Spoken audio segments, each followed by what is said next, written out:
আধ্যাত্মিক আলো চ্যানেলে আপনাদের সকলকে জানাই সুস্বাগতম। আপনারা সবাই কেমন আছেন? আশা করি ঠাকুরের আশীর্বাদে সবাই ভালোই আছেন। শুনে নিন আজকের অমূল্য বাণী। মানুষ বালিশের খোল।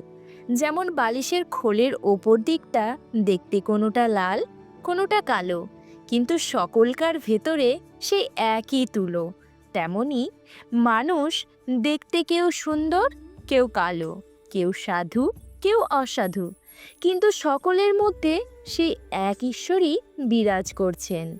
ভিডিওটি যদি আপনাদের ভালো লেগে থাকে তাহলে লাইক ও কমেন্ট করে অবশ্যই জানাবেন। আর আপনার প্রিয়জনদের সাথে ভিডিওটি শেয়ার করে তাদেরও ঠাকুরের অমূল্য বাণী শোনার সৌভাগ্য করে তুলুন। আর সাবস্ক্রাইব করে পাশে থাকুন পরবর্তী ভিডিও দেখার জন্য। নমস্কার।